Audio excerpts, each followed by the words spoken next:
Hi hello నమస్తే this is Shravani welcome to top Telugu TV. మనం ఎంతమందినో చూస్తున్నాం. సమాజానికి ఏదో సేవ చేయాలి అనుకునే వాళ్ళు చాలామంది ఉంటారు. కానీ ఆచరణలోకి వచ్చేవరకు చాలా తక్కువ మంది మాత్రమే కనిపిస్తారు. ఏదో చేద్దాంలే అనుకుంటారు. అది ఆచరణలోకి రావడం మాత్రం చాలా కష్టం. కానీ మన ముందు ఒక వ్యక్తి ఉన్నారు, రాజేశ్వరి అమ్మ. తను నిజంగానే అందరికీ అమ్మ. ఎందుకంటే అమ్మ మాత్రమే ప్రతి ఒక్కళ్ళ గురించి ఆలోచించగలుగుతుంది. తన మన పరాయి భేదం లేకుండా తోడు నీడ ఫౌండేషన్ని స్థాపించారు. సో మనతో పాటు రాజేశ్వరి అమ్మ మనతో పాటు ఉన్నారు. తోడు నీడ ఫౌండేషన్ తనే స్థాపించారు. అసలు అది ఏంటి, ఎందుకు చేశారు, దాని గురించి వివరణ అమ్మని అడిగి తెలుసుకుందాం. నమస్తే అమ్మ. నమస్తే శ్రావణి. అమ్మ ఎలా ఉన్నారు? బాగున్నానమ్మా. అమ్మ, తోడు నీడ అంటే అసలు దీని గురించి ఆలోచిస్తుంటే ఫస్ట్ ఆఫ్ ఆల్ మాట రావట్లేదు. ఎన్నో చెప్పాలనిపిస్తుంది, కానీ ఎక్కడి నుంచి స్టార్ట్ చేయాలి దీని గురించి ఆలోచిస్తుంటే ఆ మాటలు అయితే మనం చాలా చెప్పేస్తాం. ఇది చేస్తా, నేను అది చేస్తాను, నేను ఏవేవో చేయాలనుకుంటున్నాను, ఒక లిస్ట్ ఉంటుంది. కానీ మీ ఏజ్లో మీరు తోడు నీడ అనేది చాలా కొత్త కాన్సెప్ట్. దట్టు దాంట్లో 50 సంవత్సరాలు పైబడిన వాళ్ళకి పెళ్లి చెయ్యాలి. నిజంగా చాలా కొత్త కాన్సెప్ట్. వినడానికి చాలా బాగుంది. చూస్తుంటే మీరు చెప్పాలి. ఇంకా దీని గురించి నాకు కొంచెం క్లుప్తంగా, ఎస్పెషల్లీ ఫస్ట్ మీ గురించి చెప్పండి నాకు. ఇప్పుడు మీరు ఎదురుగా కూర్చొని క్వశ్చన్లు వేస్తుంటే నాకు ఒక 10th క్లాస్ అమ్మాయి నన్ను ప్రశ్నలు వేస్తున్నట్టు అనిపిస్తుంది. ఇంత చిన్న చిన్న పిల్లలు యాంకర్లుగా ఉండి ఎంత అంటే, ఇప్పుడు ఏ కాన్సెప్ట్ అయినా నేను 4 గోళ్ల మధ్యన అనుకుంటే సరిపోదు. దీనికి మీరు ఇంత పబ్లిసిటీ ఇస్తున్నారు. మీ ద్వారానే జనాల్లోకి వెళ్తుంది. మీ ద్వారానే పబ్లిక్లోకి వెళ్ళిన తర్వాత వాళ్ళు అర్థం చేసుకుంటున్నారు. ఓహో, ఇలాంటి అవకాశం ఉందా అని ముందుకు వస్తున్నారు. అంచేత నేను ముందు మీ యాంకర్లకు, మీ ఛానల్ వాళ్ళకి థ్యాంక్స్ చెప్పుకోవాలి. మీ వల్లనే ఈ కాన్సెప్ట్ ముందుకు వెళ్తుంది. పోతే తోడు నీడ అనేది నేను ఇంచుమించు 60-62 సంవత్సరాల వయసులో స్థాపించాను. అంటే రిటైర్ అయిపోయిన తర్వాత ఈ 12 సంవత్సరాలుగా హైదరాబాద్ బేస్డ్గానే జరుగుతుంది ఈ కార్యక్రమం. నా నేటివ్ రాజమండ్రిలో నేను సుమారు 20-25 సంవత్సరాలు టీచర్గా పనిచేశాను. ఓకే. అప్పుడు రిటైర్ అయిన తర్వాత ఈ కార్యక్రమం అక్కడ పెట్టాను, కానీ పెద్దగా అంటే ముందుకు రాలేదు. సోషల్ స్టిగ్మా వల్ల చాలామంది ధైర్యం చేసి ముందుకు రాలా. ఇలాంటి కాస్మోపాలిటన్ సిటీస్లో అయితేనే కాస్త అవేర్నెస్ ఉంటుంది, కొంచెం మోడర్న్గా ఉంటారు జనాలని. కేవలం ఈ కార్యక్రమం కోసం నేను హైదరాబాద్ వచ్చాను, ఇక్కడే ప్రారంభించాను. అది అదృష్టం బాగుండి బాగా క్లిక్ అయింది, జనాదరణ పొందింది, చాలామంది ముందుకు వస్తున్నారు. సో ఇంకా ఇదే నా సొంత ఇల్లు, సొంత ఊరులాగా నేను హైదరాబాద్లో సెటిల్ అయిపోయాను. ఓకే. అంటే అమ్మ, చాలా ఉన్నాయి సేవ చేయాలనుకునే వాళ్ళు, చాలా డిఫరెంట్లో చూస్తూనే ఉంటారు. కానీ మీరు ఇలా 50 years తర్వాత పైబడిన వాళ్ళకి పెళ్ళి అనే కాన్సెప్ట్, అంటే ఆ థాట్ ఎందుకు వచ్చింది? ఇన్స్పిరేషన్ ఏంటి?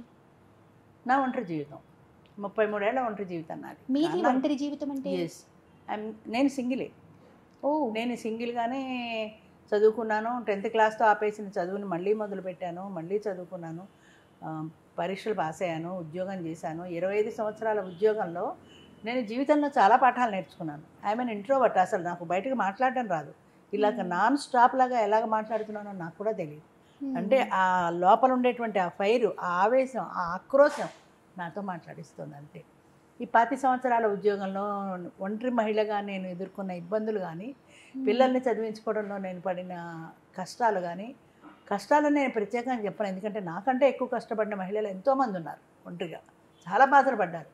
అలాంటి బాధలు నేను అనుభవించాను కాబట్టి మిగతా వాళ్ళు అలా అనుభవిస్తున్నప్పుడు, అది చూసినప్పుడు ఒకలాంటి బాధ అనిపించేది, దీనికి ఒక సొల్యూషన్ లేదా అని. 60 ఏళ్ళు, 70 ఏళ్ళు, 80 ఏళ్ళు వచ్చిన మగవాడైనా 3 పెళ్ళిళ్ళు చేసుకుంటుంటే, ఒక్క పెళ్లితోటే ఇలాగా ఈ పిల్లల కోడిలాగా పిల్లల్ని పెట్టుకొని ఈ బాధ్యత ఈమె తీసుకోవడం ఏంటి? విడాకులు తీసుకుని మగాడు కూడా పిల్లల్ని తల్లి దగ్గర పడేస్తాడు, ఆయన ఇంకొక పెళ్లి చేసుకుని ఆయన హాయిగా సంసారం చేసుకుంటాడు. పిల్లల బాధ్యత ఈవిడదేనా, ఆయనకి లేదా? ఇద్దరు కలిసే కదా కన్నారు. అంటే ఎక్కడైనా మన వాళ్ళు కావాలి, పిల్లలు కావాలి అనుకునే తండ్రులు చాలా తక్కువ మంది ఉంటారు. ఒకవేళ ఉన్నా కూడా అందులో భార్యని బాధ పెట్టడం కోసమని కావాలి అనుకునే వాళ్ళు ఉంటారు. ఎందుకంటే పిల్లల్ని దూరం చేసుకొని తల్లి బ్రతకలేదు కాబట్టి ఆవిడని బాధ పెట్టడం కోసం కోరుకునే వాళ్ళు చాలామంది ఉంటారు. 30 ఏళ్ల వయసులో భర్తని దూరం చేసుకొని లేదా పోగొట్టుకొని ఒంటరిగా మిగిలిపోయి ఏదో ఉద్యోగం చేసుకుంటూ ఈ పిల్లల్ని పోషించుకుంటూ ప్రపంచమే తెలియకుండా ఆడది ఎందుకు బతకాలి? తనకి కూడా కొన్ని కోరికలు ఉంటాయి, కొన్ని సరదాలు ఉంటాయి. ఇవన్నీ చంపుకున్నా కూడా ఒక తోడైతే కావాలి కదా. 90 ఏళ్ల వాళ్ళకైనా, 16 ఏళ్ల వాళ్ళకైనా, ఈవెన్ పసిపిల్లలైనా సరే తోడు లేకుండా ఒక్కళ్ళని మీరు పాలు కలిపి అన్నం పెట్టి పడేస్తే ఉండలేరు. Man is a social animal అన్నట్టుగా ప్రతి ఒక్కరికి తోడు కావాలి. తోడు లేని జీవితం దుర్భరం. అది నేను అనుభవించాను కాబట్టి నాకు బాగా తెలుసు. రిటైర్ సహజంగానే నాకు మొదటి నుంచి టీచర్గా చేస్తున్నప్పుడు కూడా చిన్న చిన్న సోషల్ సర్వీస్ యాక్టివిటీస్ అంటే ఎందుకో ఇంట్రెస్ట్ ఉండేది, అట్లా చేయాలి అనిపించేది. ఇప్పుడు స్కూల్లో పేద పిల్లలు ఉంటే వాళ్ళకి ఫీజు కట్టడము, లేకపోతే వాళ్ళు యూనిఫామ్ వేసుకు రాకపోతే టీచర్స్ కొడతారు వాళ్ళని. ఓకే, అవును. యూనిఫామ్ వేసుకురావడానికి వాళ్ళకి స్తోమత లేదు, ఎండల్లో నిలబెడతారు. వాళ్ళకి స్తోమత లేదు, తల్లిదండ్రులు యూనిఫామ్ కుట్టిస్తే వాళ్ళు వేసుకుంటారు. తల్లిదండ్రులు కుట్టించిన దానికి వీళ్ళు ఏం చేస్తారు, పాపం విడేది కాదు కదా. మరి టీచర్ కొట్టకపోతే వాళ్ళ పనిష్మెంట్ ఇవ్వకపోతే ఆమె పై అఫీషియల్స్ ఆమెను అడుగుతారు కదా. అంచేత చెయ్యని నేరానికి ఈ పిల్లల శిక్షణ అనుభవిస్తున్నారని వాళ్ళకి ఏదో యూనిఫామ్స్ కొండమనో వాళ్ళకి కుట్టించడమనో ఫీజులు ఎలా చిన్న చిన్న చేస్తుండేదాన్ని. అది రాజమండ్రిలో వర్క్ చేశాను నేను. అక్కడ గోదావరి ఉంటుంది, గోదావరిలో ఫ్లడ్స్ వస్తుంటాయి. ఫ్లడ్స్ వస్తున్నప్పుడు చాలామంది ఆ గుడిసెలు అవన్నీ మునిగిపోతుంటాయి. అలాంటప్పుడు వాళ్ళకి ఏదో సాయం చేయడము, వాళ్ళకి పాత బట్టలు లాంటివి ఇవ్వడము, బియ్యం పప్పు ఉప్పు అలాంటివి ఏదో చిన్న చేయడంలోనే నాకు ఒక సాటిస్ఫాక్షన్ దొరికేది. అప్పుడు టైం కూడా లేదు, ఉద్యోగం చేస్తున్నాను కాబట్టి తీరిక టైంలో చేయడానికి అవకాశం ఉండేది. రిటైర్ అయిపోయిన తర్వాత నాకు కావాల్సినంత టైం మిగిలింది. మొదటి నుంచి బిజీగా ఉండడం కాబట్టి ఒక్కసారిగా 24 hours ఇలా కూర్చోమంటే కూర్చోలేకపోయాను. అంచేత ఏం చేయాలని ఈనాడు పేపర్లో వసుంధరలోనూ సోషల్ సర్వీస్ యాక్టివిటీస్ గురించి వస్తూ ఉంటుంది వసుంధరలో. అవును. అవి కట్ చేసి నాకు తెలియకుండానే ఊరికే కాలక్షేపంగా ఒక ఆల్బమ్గా తయారు చేసి వీటిల్లో ఏది చేస్తే బాగుంటుంది, వీటిల్లో నేనేం చేయగలను ఇలా చూస్తుండేది. అంటే మైండ్ దాని మీదనే ఉండేది, ఏదో ఒకటి చేయాలి అనే తపన. అట్ ది సేమ్ టైం దాంతోపాటు ఒంటరితనం. ఈ ఒంటరితనం నుంచి ఎలా బయటపడాలి, ఇంకా వీలైతే నాలాంటి వాళ్ళని ఎలా బయటపడేయాలి, అలా చూడడంలో అందులో చూసుకోవడంలో ఏవో చిన్న సర్వీస్ యాక్టివిటీస్ ఏవో చాలా ఉండవి. పేదవాళ్ళు ఉండేటువంటి కాలనీస్కి వెళ్ళి వాళ్ళకి పూరి కూర రైస్ ఇలా 2-3 కలిసి చేసేవాళ్ళం. చేసి తీసుకెళ్ళి వాళ్ళకి పంచేవాళ్ళం. చలికాలంలో చాలా కష్టం అక్కడ. ఢిల్లీలో ఉన్నాను, రిటైర్ అయిన తర్వాత అబ్బాయి దగ్గరికి వెళ్ళాను. చలి తట్టుకోవడం చాలా కష్టం. రిక్షా పుల్లర్స్కు కాళ్ళు పగిలిపోయేవి చలికి. అంచేత అది చూసి పాపం వాళ్ళు సాక్స్ అవి కొనుక్కోలేని స్తోమత లేని మనుషులు కాబట్టి మన ఇళ్లలో పాత సాక్స్ అవి చిరిగిపోయినవి అలాంటివి ఉంటే రిపేర్ చేసి వాళ్ళకి ఇస్తే బాగుంటుంది కదా. దాంతోపాటు కొంచెం స్వెటర్లు అలాంటివి ఇస్తే బాగుంటుంది కదా. సెకండ్ సేల్ అని ఉంటుంది అక్కడ, పేదవాళ్ళు కొనుక్కోవడానికి స్వెటర్లు అలాంటివి సెకండ్ సేల్ అమ్ముతారు. అలాంటి సెకండ్ సేల్లో కొనుక్కొని కార్లో వెళ్ళిపోయేటప్పుడు దారిలో ఎవరైనా దొరికితే తీసుకెళ్ళి వాళ్ళకి ఇచ్చేయడం, అలా ఏదో చిన్న చేసుకుంటూ వచ్చాను. అయితే ఒకసారి ఈనాడు పేపర్లో చూసినప్పుడు మురిసెని వివాహ బంధం అని ఒక ఆర్టికల్ చదివాను ఆదివారం పుస్తకంలో. ఓకే. మురిసెని వివాహ బంధం ఏంటంటే ఒక వృద్ధులు ఉన్నారు, ఒక స్త్రీ ఒక పురుషుడు హైదరాబాద్లోనే. వాళ్ళ పిల్లలు అమెరికాలో ఉన్నారు. ఆయన కూతురు అమెరికాలో ఉద్యోగం చేస్తోంది, ఈవిడ కొడుకు అమెరికాలో ఉద్యోగం చేస్తున్నాడు. వీకెండ్స్లో తెలుగు వాళ్ళు కలిసి మాట్లాడుకోవటంలో వీళ్ళ పేరెంట్స్ గురించి డిస్కషన్ వచ్చింది. వాళ్ళిద్దరే ఉన్నారు, వాళ్ళని చూసుకునే వాళ్ళు లేరు, వాళ్ళని రమ్మంటే రారు, మనం ఉద్యోగం మొదలుపెట్టుకొని అక్కడికి వెళ్ళలేము, వీళ్ళ సమస్య ఏం చేయాలో తెలియటం లేదు అని మాట్లాడుకున్నప్పుడు వాళ్ళకు వచ్చింది ఐడియా, ఈ ఇద్దరిని కలిపేసి భార్యాభర్తలు చేసేస్తే ఇద్దరు చోటు ఉంటారు, కనీసం ఒకరికొకరు తోడు ఉంటారు కదా అనే ఆలోచన రావడం ఏంటి, వాళ్ళ ఇండియా రావడం ఏంటి, తల్లిదండ్రుల్ని ఒప్పించడం ఏంటి, ఆ వయసులో ఆ తల్లిదండ్రులు ఒప్పుకోవడం ఏంటి, వాళ్ళిద్దరికీ పెళ్లి చేసేసారు. ఓకే. గోల్డేజ్ హోమ్ అని ఉంది, ఆ గోల్డేజ్ హోమ్లో ఉండేవారు అనుకుంటా వాళ్ళు, ప్రశాంత్ అనుకుంటా దానికి, ఇప్పటికీ ఉంది ఆ గోల్డేజ్ హోమ్. వాళ్ళిద్దరికీ పెళ్లి చేసేసారు. ఆ ఫోటో నన్ను చాలా బాగా ఆకట్టుకుంది. అంటే ఒక 70 ఏళ్ల వృద్ధుడు పంచి లాల్చి కండువా వేసుకుని పాతకాలపు ఒక పురుషుడిలాగా, ఆవిడ గోచి పోసిన చీర కట్టుకొని కడియాలు గజ్జలు పెట్టుకొని పెద్ద బొట్టు పెట్టుకొని ఒక స్త్రీ, వాళ్ళిద్దరిని కలిపి పెళ్లి చేశారు. ఆ ఏజ్లో కూడా అలా పెళ్లి చెయ్యొచ్చు అన్న ఆలోచన నా మైండ్లో మెదిలింది. అలా అందరూ ఉంటే బాగుంటుంది కదా, అలా చేసుకోవచ్చు కదా అని. అంటే అమ్మ ఆలోచన వచ్చింది, కానీ దాన్ని ఎలా ఆచరణలో పెట్టారు అంటే ఆచరణ కష్టం. కరెక్ట్. మీరు నాకు తెలిసి షేర్ చేసుకోవాలి. షేర్ చేసుకున్నప్పుడు ఎవరు ఏమన్నారు, ఎందుకు అలా ఎలా చేస్తావని. చాలా మంది ఈ ఊళ్ళో సీనియర్ సిటిజన్ అసోసియేషన్స్ చాలా ఉన్నాయి. ప్రతి ఏరియాలోనూ ఒక సీనియర్ సిటిజన్ అసోసియేషన్ ఉంది ఇంచుమించుగా. అక్కడ అందరూ సీనియర్ సిటిజన్స్ కలుస్తుంటారు. అందులో కూడా నేను ఒక మెంబర్గా జాయిన్ అయ్యాను హైదరాబాద్ వచ్చిన తర్వాత. నా ఉద్దేశం ఏంటంటే ఈ భావనకి ఒక సపోర్ట్ కావాలి, నాకు ఒక్కటికి ఉంటే సరిపోదు కదా, నాతో పాటు ఇంకొక 4 ఉండాలి, షేర్ చేసుకుని దానికి కార్యరూపం దాల్చాలి అంటే అని చాలామందిని అడిగాను. చాలామంది పెద్దగా పట్టించుకోలేదు. మా అదేదో సామెత ఉంది, చెద్దన్నం తిన్నమ్మ మొగుడు ఆకలి ఎరగదు అని. ఒంటరి జీవితం అనుభవించే వాళ్ళ బాధ ఒంటరి వాళ్ళకే తెలుస్తుంది, పురుషుడైనా స్త్రీ అయినా. భార్యాభర్తలుగా ఉన్న వాళ్ళకి దాని ఇంపాక్ట్ పెద్ద ఉండదు.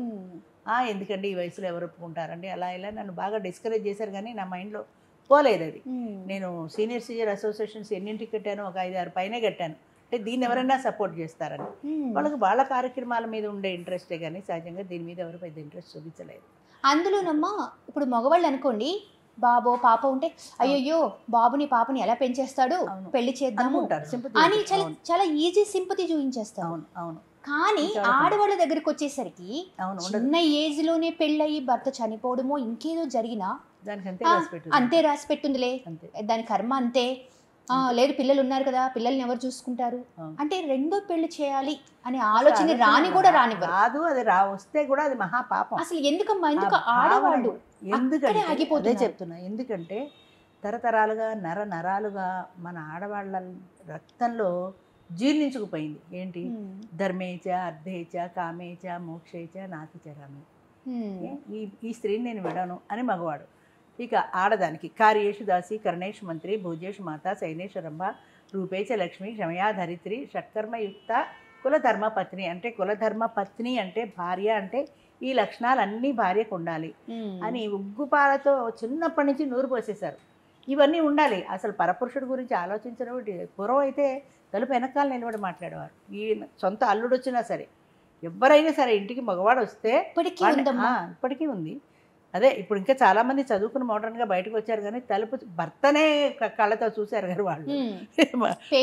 ముగ్గురు పిల్లలు పుట్టేదాకా మొగుడు మొహం చూడలేదని చెప్పేవాళ్ళు పూర్వకాలం వాళ్ళు. అంటే ఫేస్ చూడడమే ధైర్యం లేదు, పరపురుషుడిని అసలు చూస్తే మహాపాపం.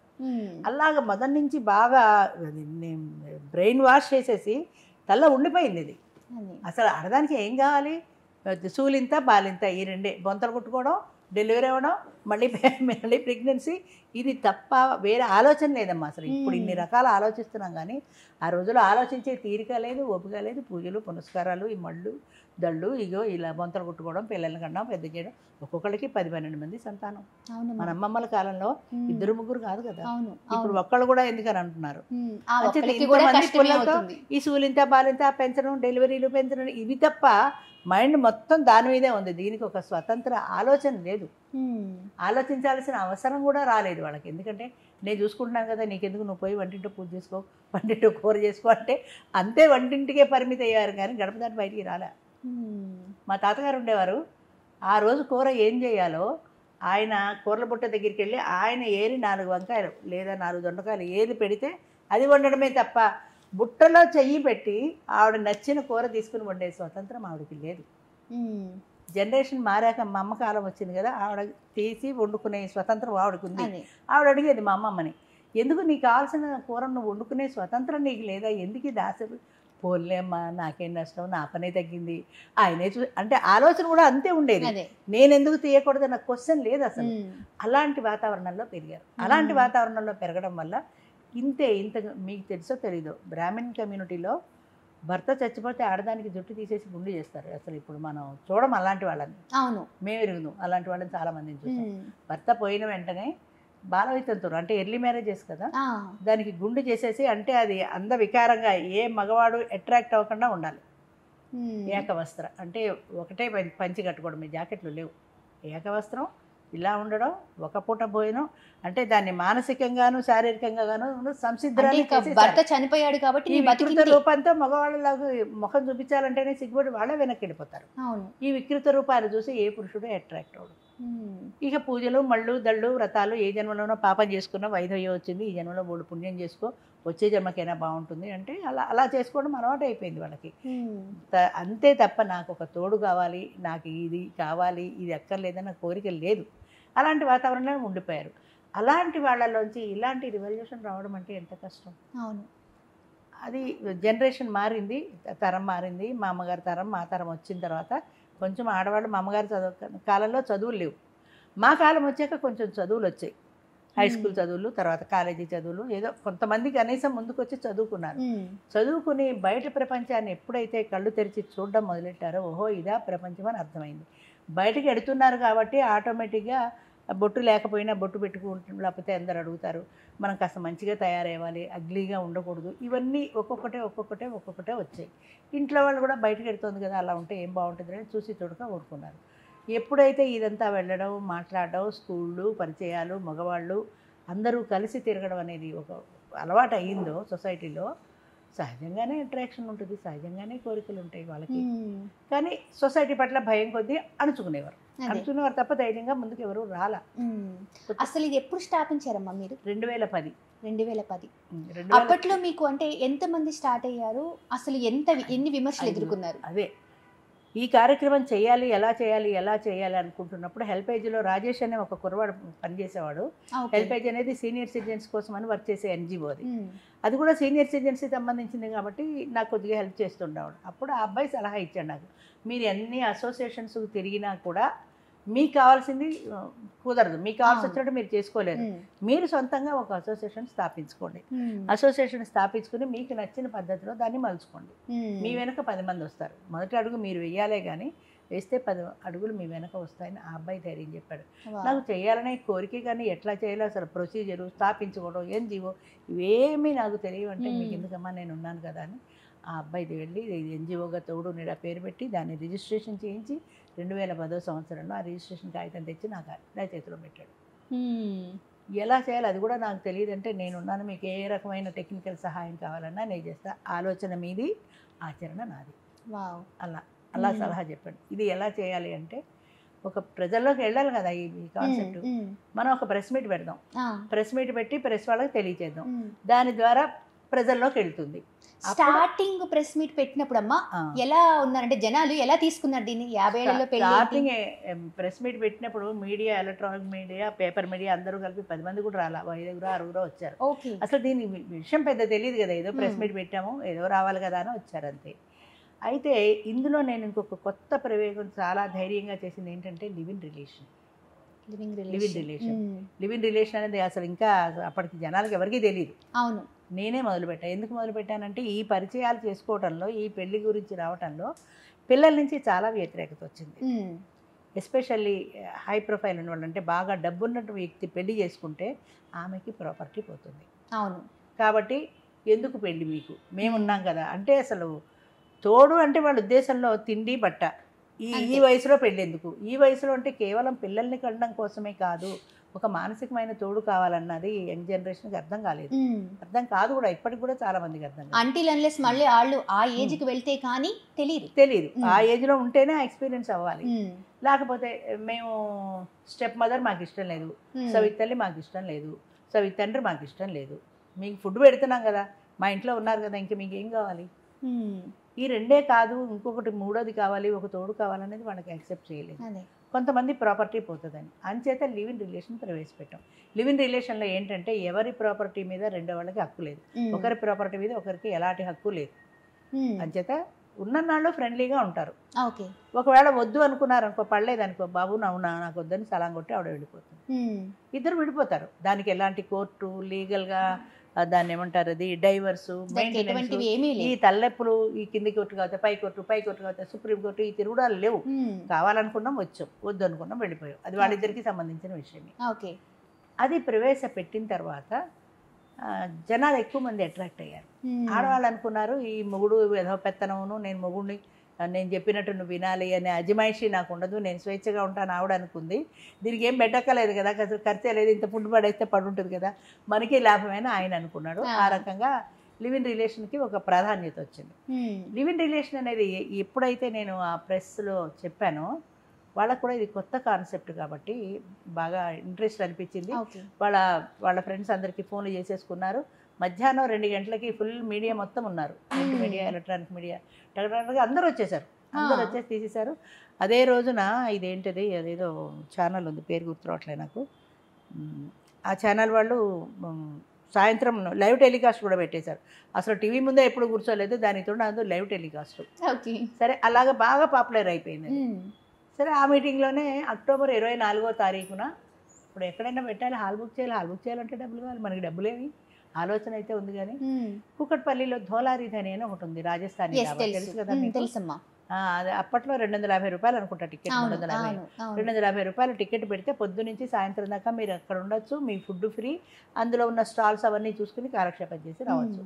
అది పెట్టుకున్నాను నేను, ఎందుకంటే నేను డబ్బులు పెట్టక్కలే, ఎవరు మెంబర్ అయితే వాళ్ళు టికెట్ కొనుక్కుని లోపలికి వస్తారు. నా టికెట్ నేను కొనుక్కుంటే ఆయన టికెట్ ఆయన కొనుక్కుంటాడు, భోజనం ఫుడ్ వెళ్ళిపోతుంది, అక్కడ సాయంత్రం దాకా మీటింగ్ పెట్టేసుకోవచ్చు, సాయంత్రం వెళ్ళిపోవచ్చు. ఈ ఐడియా బాగుందనుకుని ధోలారీధనిలో అక్టోబర్ 24వ తారీఖున మీటింగ్ పెడుతున్నాము అని అనౌన్స్ చేశాను. అది పేపర్లన్నింటిలోనూ వెళ్ళిపోయింది. అప్పటికి నాకు 5 అప్లికేషన్లు వచ్చాయి. మేము పెళ్ళికి సిద్ధంగా ఉన్నామని. 5 ఆడవాళ్ళు కేవలం. 5 ఆడవాళ్ళు 5 ఆడవాళ్ళు వచ్చారు. మిగతా వాళ్ళు మగవాళ్ళు 25 మంది 30 మంది మగవాళ్ళు మంది ఉంటారు కదా, వాళ్ళు ఎక్కువ మంది వచ్చారు. భయం వేసింది. 5 ఆడవాళ్ళతో మీటింగ్ ఏం పెడతాను, పెళ్ళికి జనాలేరు ఇక్కడ, వీళ్ళు అడుగుతారు కదా ఏమమ్మా 5 పెట్టి ఎలా పెట్టావు, నువ్వు కొడితే ఏం చేయాలి, నాకేం అర్థం కాల. సరే ఏదైతే అదైంది చూద్దాం, ధైర్యం చేసి ముందు అడిగేసాం కదా, వెళదాం అనుకుంటే అనూహ్యంగా నేను వెళ్ళేటప్పటికి ఒక 20 మంది లేడీస్ ఉన్నారు. ఓకే. వేరు వేరు ఊళ్ళ నుంచి, గుంటూరు నుంచి, తెనాలి నుంచి, అక్కడి నుంచి, ఇక్కడి నుంచి, ఏలూరు నుంచి, రాజమండ్రి నుంచి, రకరకాల ఊళ్ళ నుంచి వచ్చేసారు. పేపర్లో వచ్చేసింది కదా, అడ్రస్ వచ్చేసింది. నాకు తెలియదు కూడా, వాళ్ళు ఎవరు నాకు ఫోన్ కూడా చేయలేదు, డైరెక్ట్ వచ్చేసారు. హాల్ దగ్గరికి వెళ్ళారు, అక్కడ ఉన్నారు వాళ్ళు. ఒక 70 మంది మగవాళ్ళు ఉన్నారు, 20 మంది ఆడవాళ్ళు ఉన్నారు. కనీసం 20 మంది కొట్టరు కదా అని ధైర్యం వచ్చింది. అందరూ ఎవరి టికెట్ వాళ్ళు కొనుక్కున్నారు, లోపలికి వచ్చేసారు. నా టికెట్ నేను కొనుక్కున్నాను, లోపలికి వచ్చేసాను. కార్యక్రమం చేసేసాం. అదే రోజు కార్యక్రమంలో ఒక లివింగ్ రిలేషన్, ఒక మ్యారేజ్, 2 జంటలు సెటిల్ అయ్యారు. పేర్లు గుర్తున్నాయమ్మా? ఆయన పేరు నాగేశ్వరరావు గారు, ఆవిడ పేరు గుర్తులేదు. ఆయన నాగేశ్వరరావు గారు బ్యాంక్ రిటైర్డ్ మేనేజర్, ఎవరు ఎస్బీఐ రిటైర్డ్ మేనేజర్. ఆయన వాళ్ళు మీకుతో టచ్ లోనే ఉంటారా ఇప్పటికి? ఇప్పుడు లేరు, అసలు వాడు ఉన్నారో లేరో కూడా తెలియదు. చాలా పెద్దవాళ్ళు అయిపోయారు. అప్పటికే ఆయన 65 ఆయన. ఓకే. ఆవిడ కూడా లెక్చరర్ చేసి రిటైర్ అయ్యారు. గుంటూరు నుంచి వచ్చారు ఆవిడ కారులో, గుంటూరు నుంచి కారు వేసుకొని వచ్చారు. ఆవిడ పేరు నాకు సరిగ్గా జ్ఞాపకం లేదు. మొత్తం మీద వాళ్ళిద్దరూ మాట్లాడుకున్నారు. మధ్యాహ్నం 12 గంటలకి సెటిల్ అయిపోయారు వాళ్ళు. నేను ఇంకా అదేంటి మీరు ఇలా కూర్చొని మాట్లాడుకోండి, ఇంకా ఎవరితో మాట్లాడతారా అని అడుగుతున్నా వాళ్ళని. అక్కర్లేదమ్మా మేము సెటిల్ అయిపోయామన్నాడు. నేను అయితే అందరికీ చెప్పి మిమ్మల్ని కూర్చోబెట్టి నూతన వస్త్రాలు ఇచ్చి ఏదో చేస్తారంటే వాళ్ళు ఏమీ చెప్పద్దు, ఎవ్వరికీ చెప్పద్దు, మాలో మేము అనుకున్నాం, చాలు మాకు పబ్లిసిటీ ఎక్కర్లేదు, మీకు చెప్పేసాము, మేము వెళ్ళిపోతున్నాం అన్నారు. ఆయన కారులో ఆయన వచ్చాడు, ఈవిడ కారులో ఈవిడ వచ్చింది. ఇద్దరు కలిసి ఒక కారులో వెళ్ళిపోయారు. అది ఇప్పటికీ మర్చిపోలేను, ఇద్దరు కలిసి ఒక కారులో వెళ్ళిపోవటం అన్నది. ఇంకొక జంట లివింగ్ రిలేషన్. కానీ లివింగ్ రిలేషన్ అంటే మనకి అప్పుడు కొత్త అమ్మ, చాలా మందికి లివింగ్ రిలేషన్ అంటే ఒక బూత్ గడవ చూస్తారు. అంతే, ఇప్పటికీ చూస్తున్నా, ఇప్పటికీ అదే మాట. అవును అవును. కానీ ఆ టైంలో లివింగ్ రిలేషన్ అనగానే, అంటే అసలు లివింగ్ రిలేషన్ అని వర్డ్ వినగానే వాళ్ళ రెస్పాండ్ ఎలా ఉంది?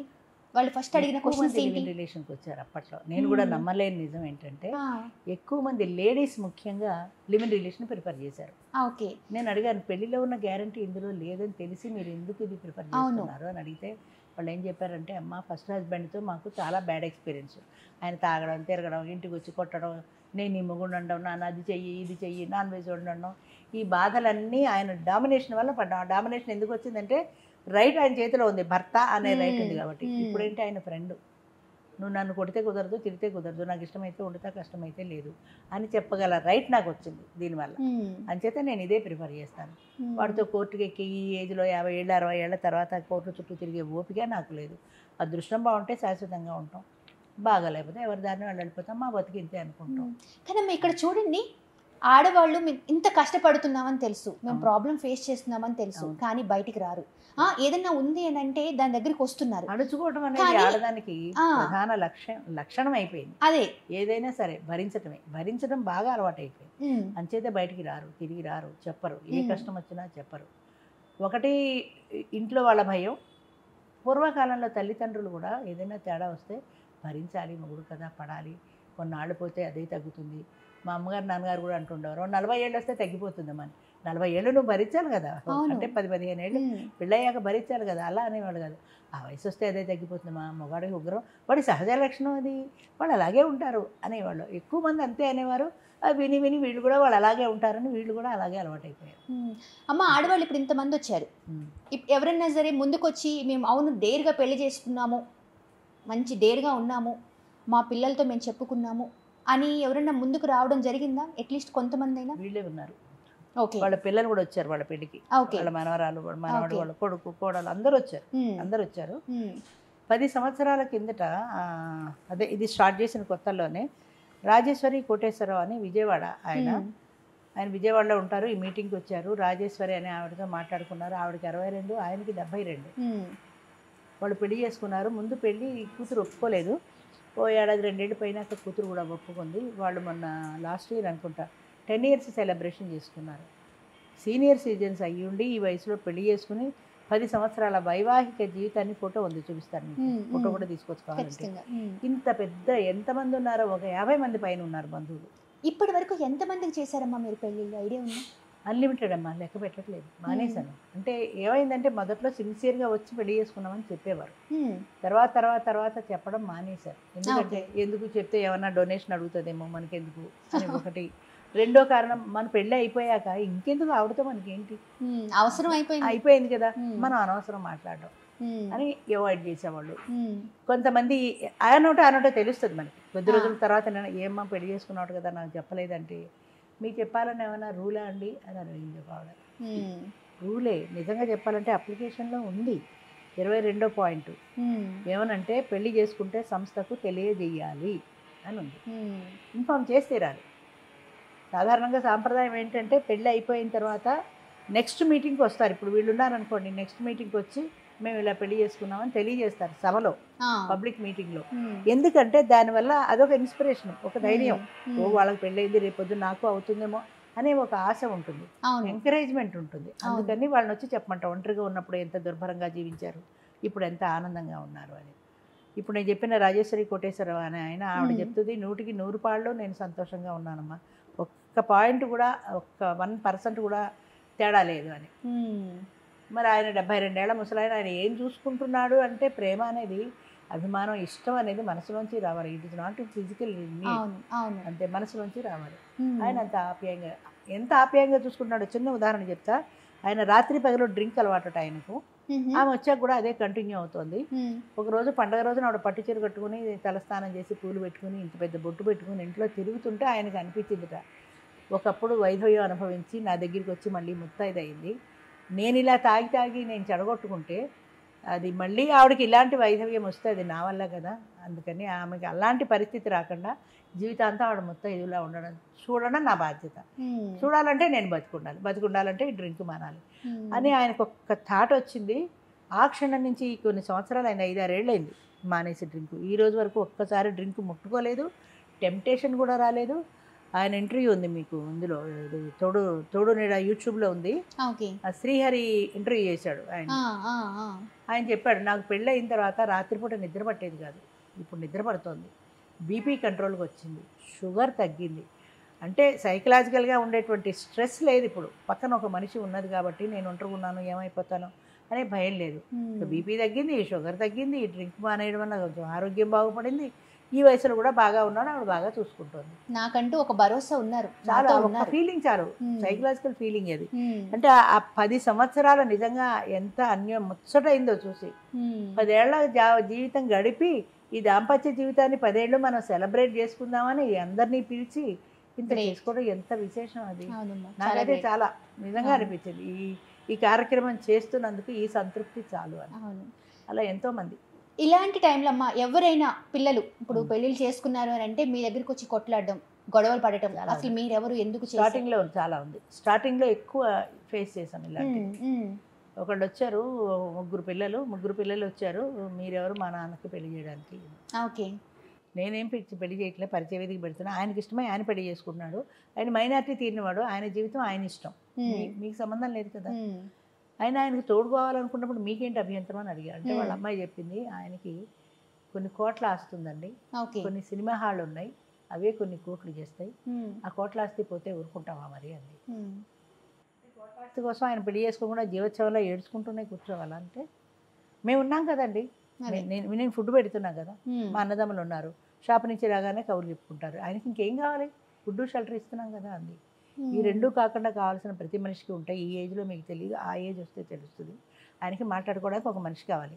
అమ్మ నేను ఒకటి అడుగుతాను చెప్పు, నువ్వు ఎన్ని గంటలు మీ ఆయనతో గడుపుతున్నావు? పొద్దున్నే కాఫీ ఇస్తావు, వెళ్ళిపోతావు, టిఫిన్ చేసుకుంటావు, వంట చేసుకుంటావు, నీ పిల్లలు, మీ ఆయన, ఇదంతా 10-11 గంటల వరకు ఈ కార్యక్రమం ఉంటుంది. అప్పుడు నువ్వు ఆయనతో ఉండవు కదా. అందులో నువ్వు కోట్ల ఆస్తి ఉంది అని అంటే ఆ పని కూడా నువ్వేం చేయవు, అదే పని వాళ్ళే ఇస్తారు, వెళ్ళిపోతారు. అప్పుడు మీ ఆయన వెళ్ళిపోయాక నీకు ఖాళీ అవుతుంది, నువ్వు స్నానం చేసి అప్పుడు వచ్చి 1 గంట కూర్చుంటావు, మీ ఆయనకి భోజనం పెడతావు, మధ్యాహ్నం సీరియల్ చూడుకోవడానికో పడుకోవడానికో వెళ్ళిపోతావు, సాయంత్రం 4 గంటలకు వస్తావు, 1 కప్పు కాఫీయో టీయో ఇస్తావు, మళ్ళీ నీ వంట పని, పిల్లలు స్కూల్ నుంచి వస్తారు, టిఫిన్లు, ఇందులో ఎంగేజ్ అయిపోతావు, రాత్రి నీ దారి నువ్వు తలుపేసుకు పడుకుంటావు. మీ నాన్నకి రాత్రి నిద్ర పట్టదు, 70 ఏళ్ళు దాటి, ఎవరితో మాట్లాడతాడు? నీ తలుపు కొట్టి అమ్మాయి రా నా పక్కన కూర్చొని కబుర్లు చెప్పంటాడా? లేదా కొడుకుని పిలిచి ఎవరే కోడళ్ళు వదిలేసి నా దగ్గర కూర్చోమంటాడా? ఎవరు ఆయనకి తోడుగా నిలబడతారు? ఆయన పెళ్ళ ఉంటే కష్టమో సుఖమో పిచ్చో పట్టో మాట్లాడుకున్నా ఇద్దరు ఉంటారు కదా. అది మీకు ఎందుకు అర్థం కాదు? ఎన్ని నిద్రలేని రాత్రులు గడుపుతున్నాడు. చెట్టంత మగాడు నీకు చెప్పగలుగుతాడా? నాకు ఎలా తెలిసింది అంటావా? నేను చూస్తున్నాను కాబట్టి, దాని మీదనే నా కాన్సన్ట్రేషన్ ఉంటుంది కాబట్టి, ఎందుకంటే మీరు ఆల్రెడీ ఒక అదే వర్క్ మీద ఉన్నాను కాబట్టి రాత్రి పగలు దాని గురించే నేను ఆలోచిస్తాను. అలాంటి వాళ్ళ మీదనే నా మైండ్ ఎక్కువ ఆలోచన పెడుతుంది. ఇవన్నీ మీరు తీర్చలేరు. ఆయనతో ఆయన వయసు అయినటువంటి వ్యక్తి మాత్రమే తీర్చగలదు. నువ్వు 24 గంటలు మీ నాన్న దగ్గర ఉన్నా ఆయన కంపెనీ ఎంజాయ్ చేయలేడు. ఎందుకంటే ఆయన సమవయస్కుడు ఉండాలి. పిచ్చాపాటి ఏది మాట్లాడుకున్నా ఆ ఏజ్ గ్రూప్కి చెల్లుతుంది. ముసలాడు మీ నాన్న ఒక గంట మాట్లాడితే నీకు చేదస్థంలాగా వస్తుంది. నువ్వు మాట్లాడితే ఆయనకి ఆవేశం దుడుకుతాను ఎక్కువ, వాళ్ళకి అర్థం కాదని ఆయన అనుకుంటాడు. కలవదు ఈ జనరేషన్ గ్యాప్. అంతే, జనరేషన్ గ్యాప్ ఉంది. ఏ జనరేషన్ ఆ జనరేషన్. ఆయనతోడే కుదురుతుంది. నేను చేస్తున్న పని అది. నీకు కాదు అంటే నువ్వు కోర్టుకు ఎక్కుతావో ఏం చేస్తావో, you have no right at all. ఆయన జీవితం ఆయన ఇష్టం. అంటే ఆయన్ని ఇక్కడి నుంచి బెంగళూరు తీసుకెళ్ళిపోయారు. బెంగళూరులో ఒక కొడుకున్నాడు, ఇక్కడ ఉంటే పెళ్లి చేసుకుంటాడని బెంగళూరు తీసుకెళ్ళి ఇంచుమించు కిడ్నాప్ చేసినట్టే అనాలి. మరి దాన్ని ఏమనాలి? వెళ్ళిపోయి అక్కడ పెట్టారు.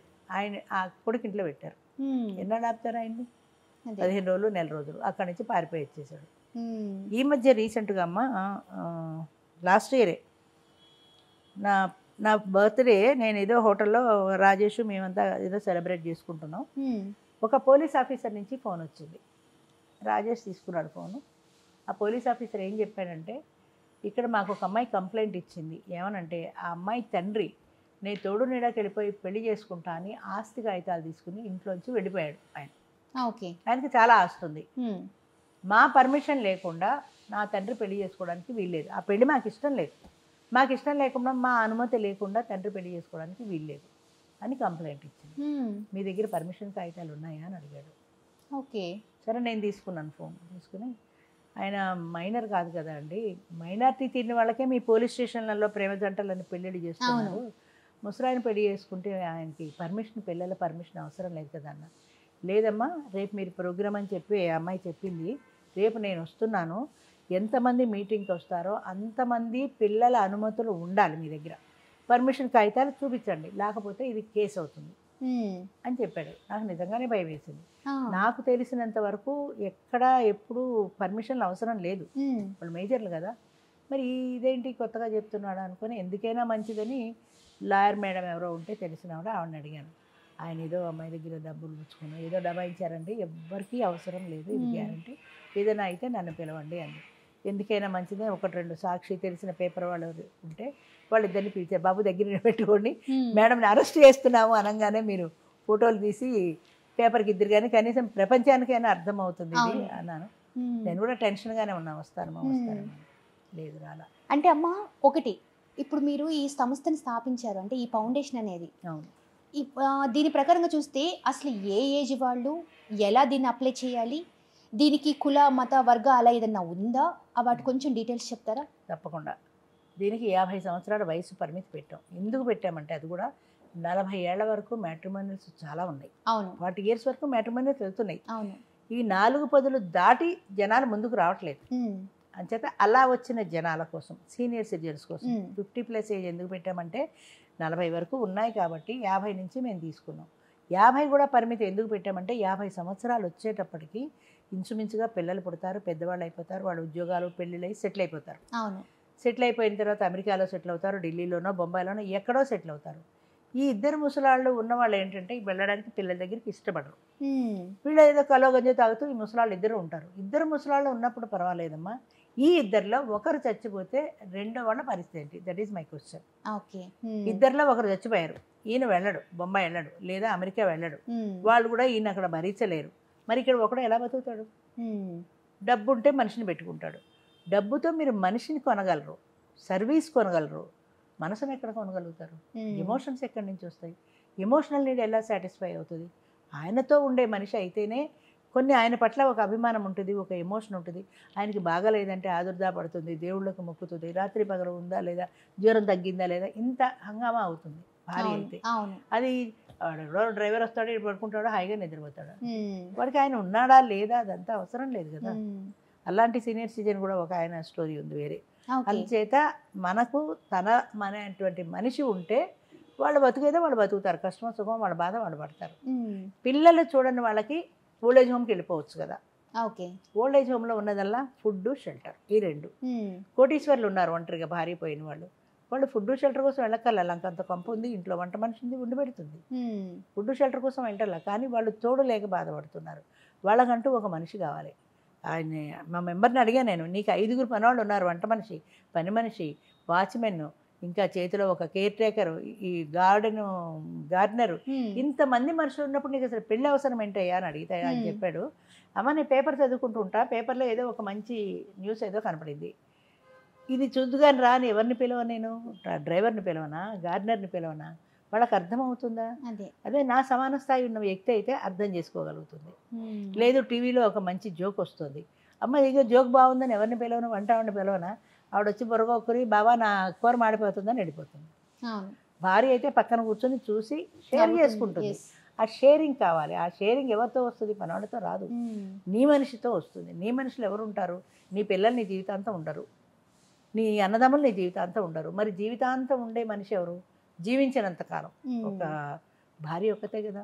అందుకే దాన్ని తోడు నీడ పెట్టిన కారణం కూడా, తోడుగా నీ నీడగా నీ వెనకే నీ ఛాయలాగా వెళ్ళినట్టు వస్తుంది జీవించినంతకాలం. అంటే అమ్మ ఇప్పుడు ఎలా తెలుస్తుంది మీకు, ఇప్పుడు వీళ్ళు డైవర్స్ అని, ఇక్కడ భార్య భర్త చనిపోయారు అని ఎలా మీరు క్వైరీ చేస్తారు? ఇప్పుడు మేము అదే పరిచయ వేదిక అని పెడతాం, ఒక పరిచయ వేదిక అంటే అది ఒక స్వయంవర వేదిక లాంటిది. ఓకే. అక్కడికి 50 సంవత్సరాలు నిండిన వాళ్ళు, ఒంటరి వాళ్ళు వస్తారు. వాళ్ళు ఒంటరిలోని ప్రూఫ్ ఏంటంటే 50 సంవత్సరాలు నిండినట్టు ఆధార్ కార్డు రుజువు, ఒక ఫోటో ఆఫీస్ పర్పస్ కోసం, Aadhaar card, death or divorce. Death అయితే భర్త డెత్ సర్టిఫికేట్, డైవర్స్ అయితే కోర్టు ద్వారా డైవర్స్. డెత్ సర్టిఫికేట్ చాలామంది శ్మశానంలో రాసి ఇచ్చేశారు, ఇక్కడ ఇచ్చారు, అక్కడ ఇచ్చారు అంటారు. జనన మరణాల లెక్క ప్రకారము గవర్నమెంట్ ద్వారా వచ్చిన డెత్ సర్టిఫికేట్ మాత్రమే వ్యాలిడ్. అది కూడా ఎందుకో చెప్తున్నాం. ఒక ఆవిడ ఆకువీడు శుద్ధ పల్లెటూరు బ్రాహ్మణ్ లేడీ, 50 ఏళ్ళు దాటాయి, ఇవి ఇంత మోసం చేస్తుందా అని ఓకే అన్నాను. అంటే ఆవిడ శ్మశానంలో వాడెవరో రాసి ఇచ్చేసాడమ్మని అది తీసుకొచ్చి చూపించింది. పోన్లే 50 ఏళ్ళు దాటాయి, పెద్దది కదా అనుకొని ఓకే అన్నాను నేను. అది 2 ఏళ్ళు వచ్చింది మా మీటింగ్కు.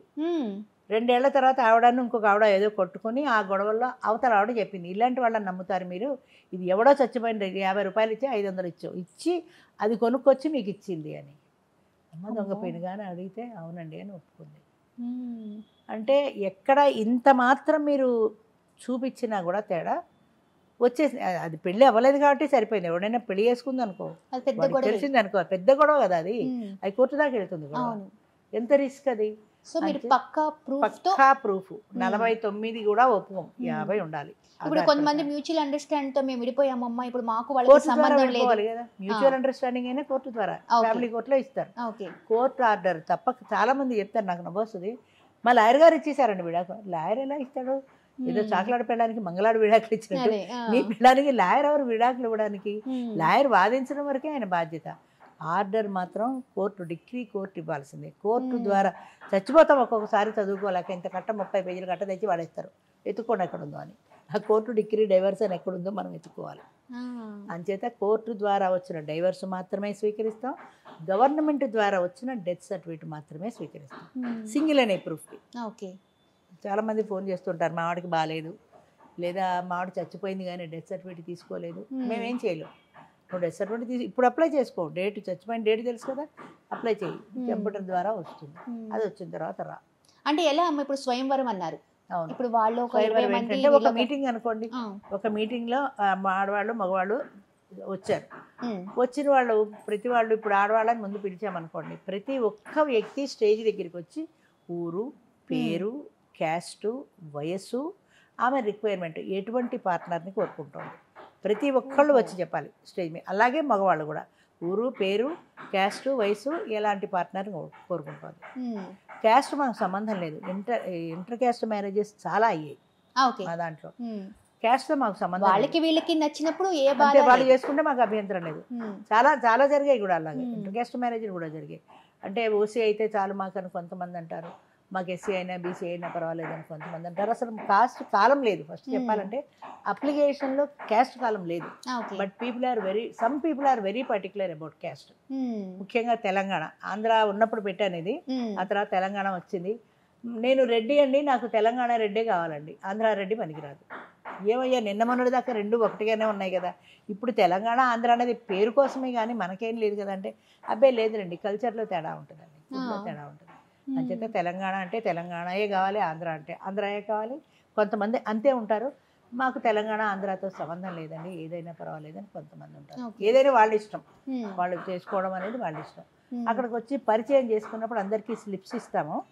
వాళ్ళు పరిచయం చేసుకుంటున్నప్పుడు చూస్తారు ఎవరు వాళ్ళకి సూట్ అవుతుంది, ఆ ఊరు పేరు, క్యాస్ట్, వయసు ఏదో రిక్వైర్మెంట్ ప్రకారం సూట్ అవుతుంది అంటే ఆవిడ పేరు కానీ అందరికీ టోకెన్స్ ఇస్తాం. ఆ టోకెన్ నెంబర్ వేసుకుంటారు. అందరికీ పరిచయాలు అయిపోయిన తర్వాత ఈ టోకెన్ నెంబర్ వేసుకున్న వాళ్ళు స్టేజ్ దగ్గరికి వచ్చి మాకు ఇస్తారు. నేను పలానా 30వ టోకెన్తో మాట్లాడాలనుకుంటున్నా, 52వ టోకెన్తో మాట్లాడాలనుకుంటున్నాను. దానికి వేరే సీటింగ్ అరేంజ్మెంట్ ఉంటుంది, దూరంగా పెడతారు, అక్కడ కూర్చొని ఫ్రీగా మాట్లాడుకోవచ్చు. అంటే ఎవరి సంబంధం లేదు మీకు.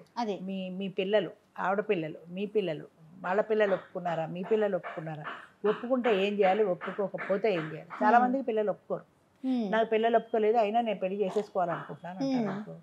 వాళ్ళిద్దరికి ఇష్టమైతే చేసుకుంటారు, అది మనకి సంబంధం లేదు. కొంతమంది నా పిల్లలు ఒప్పుకోవట్లేదు, 2 నెలలు టైం తీసుకుని 2-3 నెలలు టైం తీసుకుని నేను ప్రయత్నం చేస్తానంటారు. ప్రయత్నం చేసినా ఒప్పుకోరు. ఈవిడ పిల్లలు ఒప్పుకోకపోతే మానేసి వెనక్కి వెళ్ళిపోతారు. చాలా మంది వెనక్కి వెళ్ళిపోతారు. అంటే ముందు వచ్చేస్తారు. వచ్చినప్పుడు మీ పిల్లల పర్మిషన్ తీసుకుని రండి, మాట్లాడుకొని రండి. మాట్లాడుకున్న వాళ్ళు వద్దంటే రాగలిగితే అప్పుడు రండి అన్నప్పుడు ముందు గౌరవంగా వచ్చేస్తారు. ఎవరో 2-3 మాట్లాడేస్తారు, 2-3 నెలలు లాగిస్తారు. దీన్ని చెప్పరు పిల్లలకి. చెప్తా నాకు ఈవిడ ప్రెషర్ ఎక్కువ అయిన తర్వాత అప్పుడు నెమ్మదిగా చావు కబురు చల్లగా చెప్పినట్టు నేను ఏమన్నా పెళ్లి చేసుకుందాం అనుకుంటున్నాను. పెళ్ళి లేదు, ఈ ఏజ్లో నీకు పెళ్లి తక్కువైందా, నోరు మూసుకుంటామని పిల్లలు తిడతారు. అంటే అమ్మ వెళ్ళి నాకు తోడు కావాలి అన్నంత దేడిగా ఉన్నప్పుడు దాన్ని అవును నేను చేసుకుంటాను అని ఆడవాళ్ళు కానీ మగవాళ్ళు కానీ చెప్పడానికి ఇప్పటికీ కూడా షై ఫీల్ అవుతున్నారు. ఎస్, షయ్యే కాదు, ఒక రీజన్ కూడా ఉంది. ఎందుకంటే పిల్లలు ఎమోషనల్ బ్లాక్మెయిలింగ్ చేస్తారు. నువ్వు నన్ను కాదని బయటికి వెళ్ళి పెళ్లి చేసుకుంటే మళ్ళీ జన్మలో నా గుమ్మం తొక్కదు. ఆడపిల్ల అంటుంది నువ్వు నా దృష్టిలో చచ్చిపోయావు, లేదా నేను ఈ దృష్టిలో చచ్చిపోయాను అని స్నానం చేసి ఏడుపు ఏడిచేస్తుంది. మోపిల్లాడు అంటాడు నువ్వు చస్తే నేను తలకొరువు సంబంధం. తలకొరువి చాలా పెద్ద ఇష్యూ. అది లేకపోతే, ఆ తలకొరువు లేకపోతే ఉత్తమగతులు రావేమో నీకు భయం. కానీ నిజంగా అసలు ఏంటమ్మా అదొక స్టోరీ. నిజం చెప్పాలి అని అంటే పిల్లలు తలకొరివి అంటే పెట్టాలి, పెట్టకపోతే వీళ్ళకి ఏదో నిజమేనా అసలు అది ఏంటది? మీరు ఒక బ్రాహ్మణ స్త్రీగా మీకు బాగా అమ్మ, నా ఉద్దేశంలో చచ్చిపోయిన తర్వాత నీ ఆత్మ ఇక్కడి నుంచి వెళ్ళిపోయింది ఆ లోకానికి. అవును.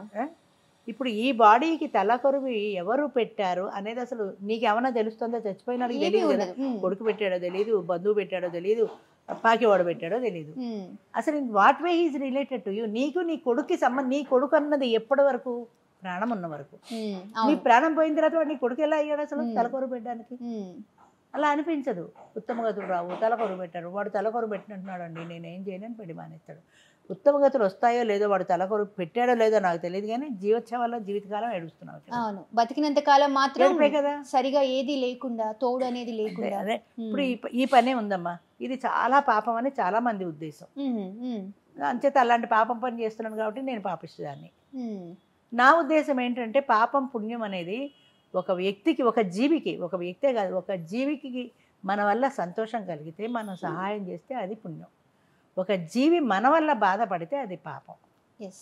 పాపం పుణ్యం అనే దానికి డెఫినేషన్ అదే నా ఉద్దేశం. ఓ చేపెడుతుంటే దాని కాలుతో తొక్కేసి వెళ్ళిపోతే అది పాపం. అయ్యో పాపం నీళ్ళలో మునిగిపోయింది, నువ్వు ఆకుతో దాన్ని తీసి బయటికి లాగితే అది పుణ్యం. దీనివల్ల 10 మంది సుఖపడుతున్నారు, సంతోషపడుతున్నారు అంటే అది పుణ్యమే. లేదు అంటే పాపం. పాపమో పుణ్యమో నాకు తెలియదు. దానివల్ల సుఖపడుతున్నారు, సంతోషపడుతున్నారు, ఒక తోడుతో జీవిస్తున్నారు అనుకున్నా ధైర్యం చేసి మొదలు పెట్టాను. ఇంకొకటి తర్వాత మొదలు పెట్టిన తర్వాత తెలిసింది ఏంటంటే శాస్త్రం కూడా దీనికి ఒప్పుకుంది. మనకు మనుధర్మ శాస్త్రం అని త్రేతాయుగంలో, అంటే ఒక్కొక్క యుగంలో ఒక్కొక్క రకమైన కట్టుబాట్లు శాస్త్రం నిర్దేశించారు, దాని ప్రకారం జీవించాలి అని. మనుధర్మ శాస్త్రం త్రేతాయుగంలో, త్రేతాయుగం వెళ్ళిపోయింది.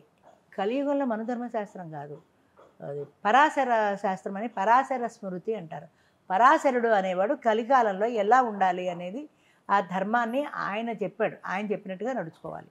ఆ పరాశర స్మృతిలో స్త్రీ 5 సందర్భాల్లో పునర్వివాహానికి అర్హురాలు అని ఉంది. మీరు కూడా గూగుల్లో సెర్చ్ చేయండి, పరాశర స్మృతి అని దొరుకుతుంది.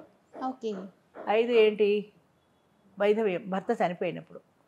భర్త దేశాంతరం వెళ్ళిపోయినప్పుడు చెప్పకుండా, కుష్ఠరోగి అయినప్పుడు, మానసిక రోగి అయినప్పుడు, ఇంకోటి కూడా ఏదో ఉంది, జారుడు చొరుడు ఏదో చెప్తారు, అలాంటి వాడు, అంటే తాగుబోతూ తిరిగిపోతూ ఇట్లాంటి వాడు అయినప్పుడు, ఈ 5 సందర్భాలలో స్త్రీ పునర్వివాహానికి అర్హురాలు అని అన్నారు.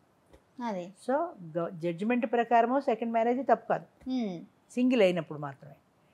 శాస్త్ర ప్రకారము తప్పు కాదు. మరి ఏది నిన్ను అడ్డుపడుతుంది? ఎందుకు ఇంతమంది అంటే వీళ్ళు తెలియక, చాలామందికి ఇలాంటి శాస్త్రం ఉందని తెలియక, ఎంతసేపు మను చెప్పాడు నా స్త్రీ స్వాతంత్రం అర్హతి, నా స్త్రీ స్వాతంత్రం అర్హతి అన్నాడు, అది ఒకటే పట్టుకుంటారు. మను ధర్మశాస్త్రం ఆ యుగంతో అయిపోయింది. అది యుగం మారిన తర్వాత ఇప్పుడు రాముడి కాలంలో ఏకపత్ని వ్రతులు, ఒకటే భార్య. కృష్ణుడి కాలం ద్వాపర యుగం వచ్చేప్పటికి 8 మంది భార్యలు ఉన్నారు. యుగధర్మం మారింది. అలాగే కలికాలం వచ్చేప్పటికి యుగధర్మం మారింది. అంటే ఆ రోజుల్లో ధర్మాల్లో కూడా ఫ్యూచర్లో ఎలాంటి పరిస్థితులు ఉంటాయి, ఎలాంటి కష్టాలు ఉంటాయి ఎదుర్కొని వాళ్ళు ఆ ధర్మాలు రాశారు. ఇప్పుడు అప్పట్లో జాయింట్ ఫ్యామిలీస్లో ఈ ప్రాబ్లమ్స్ లేవు కదా, 4 జనరేషన్స్ ఉండేవారు, ఒకరికొకరు సపోర్ట్ ఉన్నారు. ఇప్పుడు సింగిల్ ఫ్యామిలీ, న్యూక్లియర్ ఫ్యామిలీ అయిపోయిన తర్వాత వీళ్ళిద్దరిలో ఒకరు ఒంటరిగా అయిపోతున్నారు కాబట్టి వాళ్ళకి తోడు రావడానికి 5 సందర్భాల్లో పెళ్లి చేసుకోవచ్చు అని ఒక అవకాశం ఇచ్చారు. శాస్త్రం అవకాశం ఇచ్చింది కదా. మగాడికి ఎప్పుడు ఉంది కదా, అసలు వాడికి ఇబ్బంది లేదు. ఆడదానికే కదా ఈ సమస్య. ఆడదానికి కూడా ఎగ్జామ్షన్ ఇచ్చారు. ఇది మనకు తెలీదు, ఏదో నాశనం అయిపోయిందని పట్టుకున్నాం. సరే అది ఎవరిష్టం వాళ్ళదమ్మా, అది వాళ్ళ ఇష్టం వాళ్ళది. అది నచ్చి మాకు ఇష్టమని ముందుకు వచ్చిన వాళ్ళకే మనం చేస్తున్నాం. అందరినీ ఇంటికి వెళ్ళి మనం పిలవటం లేదు కదా, వాళ్ళే తోడు కావాలని వస్తున్నారు, వాళ్ళ తోడు వాళ్ళే చూసుకుంటున్నారు. మనం జస్ట్ ఒక ప్లాట్ఫామ్ పెట్టామంతే. అడుగు వస్తున్నారు, ఎవరికి కావాల్సింది వాళ్ళు చూసుకుంటున్నారు, వాళ్ళు మాట్లాడుకుంటున్నారు. 2 3 నచ్చితే మాట్లాడతారు, ఒక్కొక్కడు. ఇప్పుడు వీళ్ళు ఉన్నారు, ఒక్కళ్ళే మాట్లాడుకున్నారు, అసలు 2 వాళ్ళతో మాట్లాడుకోలేదు, అయిపోయింది. అలా ఎవరిష్టం వాళ్ళది. వాళ్ళకు ఒక అవకాశం మాత్రమే ఇచ్చాం మనం. అమ్మా, అయితే ఇప్పుడు మీరు చేసిన ఇంతమంది జంటలు, వీళ్ళల్లో ఎవరైనా మేము బాగున్నాం అని చెప్పేసి మీకు సపోర్ట్గా రావడం, ఎందుకంటే మీకు కొంతమంది సపోర్ట్ వస్తే ఇదిగో పలానా వీళ్ళు ఉన్నారు, వీళ్ళు బాగున్నారు అని చూసి వాళ్ళని చూసి ఇన్స్పైర్ అయ్యే వాళ్ళు చాలా మంది ఉంటారు. చెప్పడం వేరు, ప్రాక్టికల్గా చూసి ముందుకు రావడం వేరు. అలాంటి వాళ్ళు, అలాంటి జంటలు ఉన్నారా? ఇగో ఇప్పుడు ఇలా వస్తారమ్మా, ఇప్పుడు వీరు వచ్చారు, దీనికి ముందు కార్యక్రమంలో 1-2 వచ్చారు. నేను బాధపడే అంశం ఏంటంటే సమాజం ఎప్పుడు దాన్ని తోచినట్టు అది ఆలోచిస్తుంది. అయితే సమాజం, ఒక సైకాలజిస్ట్ ఏం చెప్పాడంటే సమాజం దాని అవసరాలకి అనుగుణంగా మారుతూ ఉంటుంది. ఇప్పుడు ధర్మాలు ఎలా మారాయో అలా దాని అవసరానికి అనుగుణంగా మారుతూ ఉంటుంది. పొట్టి చేతుల జాకెట్లు, పొడుగు చేతుల జాకెట్లు లాగా. అలాగే ఇప్పుడు ఈ సమాజానికి ఇది అవసరం అనుకుంది, ఈ కాన్సెప్ట్ ముందుకు వెళ్తుంది. ఇది కాదు అని అనుకున్న నాడు మళ్ళీ ఇది తగ్గిపోతుంది, మళ్ళీ ఇంకో కొత్తది ఏదో వస్తుంది. ఇప్పుడు ఒకప్పుడు దురాచారాలు ఉన్నాయి చూడండి, ఏదో సతీ సహగమనం ఉంది, దురాచారం అయినా సరే బతుకుండగానే బలవంతంగా కాల్చేసేవారు. అవును. కానీ దానివల్ల నష్టం ఏమొచ్చింది? పిల్లలు అనాథలు అయిపోయారు. జాయింట్ ఫ్యామిలీ కాబట్టి ఆ జాయింట్ ఫ్యామిలీలో ఏదో తిండి బతికేవారు, కానీ వాళ్ళకు ఒక వివక్ష ఉండేది. వాళ్ళు తల్లి లేని పిల్లలు, తల్లి తండ్రి లేని అనాథలు కాబట్టి వాళ్ళకి తిండి పెట్టడమే చాలా గ్రేట్ అన్నట్టు ఉండేది. ఇంటి పనులు వాళ్ళు చేయాల్సి వచ్చేది. తల్లి తండ్రి లేని బాధ, ఎవరితో కష్టం చెప్పుకోవడానికి వెళ్ళేది, ఎవరు కొట్టినా ఎవరు తిట్టినా పడాల్సి వచ్చేది. ఈ బాధలన్నీ వస్తున్నాయి కాబట్టి సింగిల్ పేరెంట్ అయినా ఉంటే వాళ్ళని చూసుకుంటారు. సతీసాగమనం నిషేధించారు. కొన్నాళ్ళ వరకు అది వివక్ష ఎదుర్కొన్నారు కదా. అలాగే బాల్య వివాహం, 8 ఏళ్లకి అష్టవర్షాత్ భవేత్ కన్య అని, 8 ఏళ్ళు దాటితే వివాహానికి అర్హురాలు కాదు. ఆడదానికి 8 ఏళ్ళకి అయిపోవాలి. 8 ఏళ్ళు దాటి పెళ్లి చేయకూడదు. ఒకప్పుడు మా అమ్మమ్మల రోజుల్లో వాళ్ళని వెలేసేవాళ్ళు. 8 ఏళ్ళు దాటిన తర్వాత, మెచ్యూర్ అయిన తర్వాత పెళ్లి చేస్తే వాళ్ళని చుట్టాల్లోంచి వెలేసేవాళ్ళు. నేను బాధపడే అంశం ఏంటంటే ఇప్పుడిప్పుడే ఆడవాళ్ళు ముందుకు వస్తున్నారు. ఇప్పటికీ చాలా భయపడుతున్నారు రావడానికి. వీళ్ళని ఇంకా సమాజం ఇంకా భయపెడుతుంది. వాళ్ళ జీవితం వాళ్ళది, వాళ్ళ పెళ్లి వాళ్ళు చేసుకున్నారు, వాళ్ళ సంసారం వాళ్ళు చేసుకుంటున్నారు. మనకి అవసరమా? కాకులు పొడిచినట్టు పొడిచేటప్పటికి రావడానికి భయపడుతున్నారు, వచ్చిన తర్వాత వాళ్ళ జీవితం వాళ్ళు జీవించడానికి కూడా భయపడుతున్నారు. ఈ మధ్యన ఇక్కడ ఒక టీవీ ప్రోగ్రామ్ అయింది, అది మామూలుగానే ఛానల్లో వస్తుంది కదా, నువ్వు పెళ్లి చేసుకున్నావా అని ఫోన్ చేసి, మరి ఆవిడ పెళ్ళి ఆవిడ చేసుకుంది, మనకు అవసరమా చెప్పండి? అవును. పోనీ వీళ్ళు కూడా అవును చేసుకున్నాను అని చెప్పగల ధైర్యం కావాలి, అది ఉండదు. వాళ్ళకి ఆ టీవీలో ఎందుకు పెట్టారండి, ఇందులో ఎందుకు వేశారండి, అందులో ఎందుకు వేశారండి? ఇప్పుడు ఈ జంట ఉన్నారు, ఒకరు ఇప్పుడు మీరు పరిచయం చేయబోతున్నారు, వాళ్ళు వస్తేనే కదా మీరు పరిచయం చేస్తారు. ఇప్పుడు ఎంతోమంది వస్తుంటే అది చూసి ఇన్స్పైర్ అయ్యి వీళ్ళు వచ్చారు. ఇప్పుడు వీళ్ళు ఇస్తుంటే ఇది చూసి ఇన్స్పైర్ అయ్యి ఇంకోళ్ళు వస్తారు. దానికి మనం సహాయపడాలి కదా. మనది డబ్బులు అడగట్లా, డొనేషన్లు అడగట్లా, మనం చేసే కార్యక్రమం మాత్రమే ధైర్యంగా చెప్పమంటున్నాం. అవును. అది చెప్పడానికి ఇప్పటికీ జనాలు భయపడుతూనే ఉన్నారు. సమాజం ఇప్పటికీ కాకుల్లా పడవడం మానలేదు. అది నేను బాధపడేది. నన్ను శత్రువుగా భావించద్దు దయచేసి. అందరికీ నమస్కారం చేసి చెప్తున్నానండి, టీవీ చూసే వాళ్ళకు. వాళ్ళు ఏదో వాళ్ళ బతుకు వాళ్ళు బతుకుతున్నారు, మనకేం భారంగా లేరు. వాళ్ళ జీవితం వాళ్ళది. మీకు ఇష్టమైతే పలకరించండి, కష్టమైతే మానేయండి. అయ్యో అలా ఇలా చేసుకున్నాం, ఇలా తప్పు కదా, అలా అలా ఎలా, ఇవి మనకెందుకు? మనం ఏమి ఆవిడ బాధలు కష్టాలు భరించట్లా. మనం ఆవిడ సెక్యూరిటీ మనం తీసుకోవాలా. ఇక్కడ ఇంకొక పాయింట్ చూడండమ్మా, తోడు నీడ అనగానే జస్ట్ మనం ఒక ఆప్యాయత ప్రేమ అన్నది ఇక్కడ చాలా క్లియర్గా చెప్తూ ఉన్నాం. అవును. ఈ ఏజ్ లో ఏంటి మహా అయితే ఇంకా పెద్ద పెద్ద వర్డ్స్ సెక్స్ అనుకుంటాం కాదు. ఈ ఏజ్ లో ఒక్కళ్ళని రమ్మనండి, నా ఎదురుగా కూర్చొని మాట్లాడమనండి, మీ ఛానల్ వాళ్ళు తీసుకోండి డిస్కషన్, ఐఎమ్ రెడీ. మీరు వచ్చి దగ్గరగా మాట్లాడండి, చాటకుండా ఏంటి అదేమిటి అసహ్యంగాను. నీకు అసహ్యం, ఆవిడకి అవసరం. ఇదేంటి ఈ వయసులో ఏంటి? ఈ వయసు ఎంత తల బగలగొట్టుకున్నా పెళ్లికి వయసు లేదండి. ఎన్నిసార్లు చెప్తే అర్థమవుతుంది? ఇద్దరిని కలపడానికి వయసు అవసరం లేదు. అది మైనారిటీ తీరకుండా ఉంటే ఇబ్బంది కాబట్టి మైనారిటీ తీరాక అన్నారు. కానీ అప్పర్ లిమిట్ ఉంది, 18 లోపల చేయకూడదండి. అదే లోయర్ లిమిట్ ఉంది, అప్పర్ లిమిట్ లేదు. 60, 70 ఎంతైనా వాళ్ళ ఇష్టం, వాళ్ళు చేసుకోవచ్చు. మీకు నష్టం లేనిది వాళ్ళ బతుకు వాళ్ళు బతుకుతున్నప్పుడు ఎందుకు కాకుల్లా పొడిచి హింసిస్తారు చెప్పండి? ప్రపంచం ఏమన్నా అంటారేమో అని వీళ్ళకి భయం. అవును. వీళ్ళు ఊరుకున్నా ధైర్యం చేసి ఒక్కడుగు ముందుకేసినా ఎవరో ఒకళ్ళు అంటారు, మళ్ళీ వీళ్ళు వెనక్కి వెళ్ళిపోతారు. 10 సంవత్సరాలు పట్టింది 10 మంది నుంచి 50 మందికి జనానికి రావడానికి 10 ఏళ్ళు పట్టింది. ఇప్పుడు మళ్ళీ కొత్తగా స్టార్ట్ అయింది ఇది. మళ్ళీ వెనక్కి వెళ్ళిపోతారు. వెనక్కి వెళ్ళిపోతే నాకేం నష్టం లేదు. కానీ ఎంతోమంది కలవాల్సిన వాళ్ళు, హ్యాపీగా జీవించవలసిన వాళ్ళకి మనం అడ్డం పడిపోయి పాపం చుట్టబట్టుకుంటున్నాం కదా. మరి పాపం పుణ్యం అని చెప్తుంటారు. ఇది పాపం కాదా? ఒక మనిషిని హింసించడం పాపం కాదా? వాళ్ళు మీకు భయపడి హోర్మని ఏడుస్తుంటే ఆ పాపం మీకంటదా? అది ఎందుకు అనిపించట్లేదు? వాళ్ళ జీవితానికి మనం ఏం చేయటం లేదు. నేను ప్రజల్ని కోరుకున్నది ఒక్కటే, మీ జీవితం మీది, వాళ్ళ జీవితం వాళ్ళది. నువ్వు అలాగా, నువ్వు ఇలాగా, నువ్వు మళ్ళీ పెళ్లి చేసుకున్నావా, నువ్వు అలా చేసావా, నువ్వు ఇలా చేసావా, నీకు మరి తిట్టకూడదు. నీ మొగుడు బాగున్నాడు కాబట్టి నీకు బాధ తెలియదు. అవును. పోయిన వాళ్ళకి తెలుస్తుంది ఆ బాధ.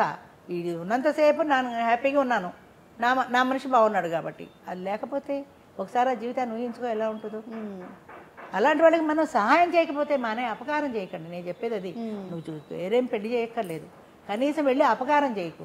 అయ్యో అలా ఎలా చేసుకున్నావు, అలా చేసుకోవచ్చా? ఆవిడకంటే పని పట్టలేదు, చేస్తుంది. కూడా చెప్పాడమ్మా, నీకంటే అమ్మ రిటైర్ అయ్యి కూర్చున్నావు ఖాళీగా, ఇలాంటిది పెట్టామన్నాడు. నీకేమన్నా నష్టమా? ఆయనకి నచ్చలేదు. నీకు నచ్చిన పని అందరూ చేయాలనుకోకు. నువ్వు చేసే పని నాకు నచ్చలేదు, నువ్వు అంటావా? నీ ఇష్టం నీది.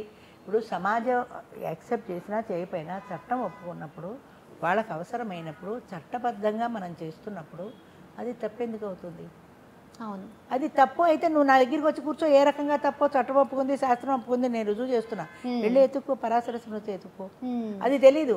సగం మిడిమిడి జ్ఞానంతో చెప్పొద్దంట నేను. అదే శాస్త్రం అంటే పూర్తిగా తెలియాలి. ఆయన కూడా పెట్టాడు మొన్న, ఈ దేశం ఏమైపోతుంది, మన సంస్కృతి మన సాంప్రదాయం అని. మన సంస్కృతి సాంప్రదాయం ప్రకారం ఉంటే నువ్వు పిలక పెట్టుకుని పంచి కట్టుకోవాలి. ప్యాంట్ ఎందుకు వేసుకున్నావు, క్రాఫ్ ఎందుకు పెట్టుకున్నావు, మీ ఆవిడ కొండ చుట్టూ చుట్టుకుని 8 గజాలు గోచిపోతే చీర కట్టుకోవాలి. నీ కొడుకు సముద్రం దాటి ఫారిన్ వెళ్ళకూడదు, అమెరికాలో ఉద్యోగం చేస్తాడు, అక్కడ ఎగ్జామ్షన్ ఉంది నీకు. అమెరికా వెడితే పనికి వచ్చింది. అసలు వృద్ధుల్ని తీసుకెళ్ళి అనాథాశ్రమంలో పడేయమని ఎవరు చెప్పారు? మనం చిన్నప్పటి నుంచి కథలు వింటున్నాం కదా. అదేంటి అందులో కావిట్లో కూర్చోబెట్టుకుని తీసుకెళ్ళిన రమణకుమారుడి కథ. మరి అలా కాకుండా ఇలా అమెరికా వెళ్ళిపోవచ్చు మనం, వాళ్ళు ఓల్డేజ్ హోమ్లో పడేయచ్చు. ఇవన్నీ మన సాంప్రదాయమా? ఎక్కడి నుంచి వచ్చాయి ఈ సాంప్రదాయాలన్నీ? నీకు నచ్చిన దాంట్లో మాత్రం పట్టుకుంటావు, మిగతా వాటిలో ఎలా పోయినా పర్వాలా. ఉంటే అన్నింట్లో ఉండు సాంప్రదాయం ప్రకారం. నువ్వు కూడా పిలక పెట్టుకుని కూర్చో, అప్పుడు ఇది తప్పను, అప్పుడు ఆడు మాట్లాడదాం. అంచేత సాంప్రదాయము, సంస్కృతి, పూజ విధానము ఇవన్నీ తెలియాలంటే సమస్తం తెలిసిన తర్వాత మాట్లాడాలి. తెలిసి తెలియకుండా సగం తెలిసి మాట్లాడకూడదు. నీకు తెలిసింది ఒకటే కరెక్ట్ కాదు. మీ బతుకులు మీవి, వాళ్ళ బతుకులు వాళ్ళవి. దయచేసి నేను కోరుకునేది ఏంటంటే, మీరు వాళ్ళకేం సహాయం చేయటం లేదు, అపకారం చేయకండి చాలు. వాళ్ళ బతుకులు వాళ్ళ బతకనివ్వండి. నువ్వు పెళ్లి చేసుకున్నావా, నువ్వు విడాకులు ఇచ్చుకున్నావా, నువ్వు మొగుడు వదిలేసావా, ఇలాంటి మాటలతో హింసించి వచ్చే ఆడవాళ్ళని వెనక్కి పంపించేయండి. వాళ్ళ బతుకులు వాళ్ళ బ్రతకనివ్వండి. నేను కోరుకునేది అది ఒక్కటే. అమ్మ, మీరు తోడు నీడ ఫౌండేషన్ ద్వారా చేసిన జంటల్లో ఎవరినైనా మాకు పరిచయం చేస్తారా? తప్పకుండా అమ్మ. రవి పద్మ అని ఈ మధ్యన లాస్ట్ ఇయర్ పెళ్ళయింది, 2023లో అనుకుంటా. ఎంత అన్యోన్యంగా ఉంటారో, ఎంత ఆనందంగా ఉన్నామని వాళ్ళే చెప్తారు. నేను వాళ్ళ మాటల్లోనే వినండి. రవి పద్మ ఇట్రండి. కొన్ని వందల పెళ్ళిళ్ళు చేసి ఉంటాం కానీ అమ్మ వాటిలో సంతృప్తినిచ్చేవి కొన్నే ఉంటాయి. చాలా పెళ్ళిళ్ళు చేసి ఉంటాం కానీ అందులో ఇప్పుడు ఇందాక రాజేశ్వరి కోటేశ్వరరావు అని చెప్పానే అలా కొన్ని జంటలు మైండ్లో నిలబడిపోతాయి. అలాగే శాశ్వతమైన ముద్ర వేసుకుంటాయి. వాళ్ళు మనకి ఇవాళ వచ్చి మాట్లాడుతున్నారని కాదు, అసలు వాళ్ళు పెళ్లి చేసుకున్న విధానం కానీ, ఆ పిల్లలు యాక్సెప్ట్ చేయడం కానీ, ఆమె పిల్లని ఆయన తన సొంత బిడ్డలాగా చూసుకోవటం, ఇవన్నీ కూడా ఇప్పుడు మీరు చెప్పినట్టుగా ఇలా వాళ్ళల్లో వాళ్ళు మాట్లాడుకొని వాళ్ళ పిల్లల అంగీకారం తీసుకుని పెళ్లి చేసుకొని ఆనందంగా ఉన్న జంట మీకు పరిచయం చేస్తున్నాను, పద్మ, రవి. నమస్తే అండి. నైస్ అండి. అంటే మీరు నిజంగా ఒక అమ్మ రూపంలో ఉండి అమ్మగా మళ్ళీ ఇంకొక పిల్లలిద్దరిని జత చేయడం, వాళ్ళకి అంటే ఆసరా లేదు, ఇబ్బంది పడుతున్నాము, మాకు తోడు కావాలి అనుకున్న వాళ్ళకి మీరు ఒక జంట, ఒక ఫ్యామిలీ లాగా చేయడం అనేది నిజంగా అద్భుతం మేడం. అమ్మ పద్మ గారు ఎలా ఉన్నారు? తెలుస్తుంది, మిమ్మల్ని చూస్తుంటేనే అర్థం అవుతుంది. సార్ ఎలా చూసుకుంటున్నారు? సార్ ఎలా ఉన్నారు? చాలా బాగుందమ్మా. నిజంగా చెప్పాలి అంటే ఒక ఫ్యామిలీని మీరు అరేంజ్ చేశారు. అంటే ఎక్కడో ఎవరో తెలియని ఒక ఫ్యామిలీ, అక్కడ అమ్మాయి ఇక్కడ అబ్బాయి, ఈ ఏజ్లో ఒక తోడుని ఇవ్వడం, వాళ్ళిద్దరూ చాలా హ్యాపీగా ఉండటం వాళ్ళని చూస్తుంటేనే అర్థమవుతుంది. ఇదండి ఈరోజు తోడు నీడ ఫౌండేషన్ నుంచి రాజేశ్వరమ్మ ఒక ఫ్యామిలీని, అంటే ఎక్కడో నుంచో వస్తున్నారు, వాళ్ళని కలిపి వాళ్ళని ఒక ఫ్యామిలీగా మార్చారు. థ్యాంక్స్ అమ్మా. థ్యాంక్ యూ అండి.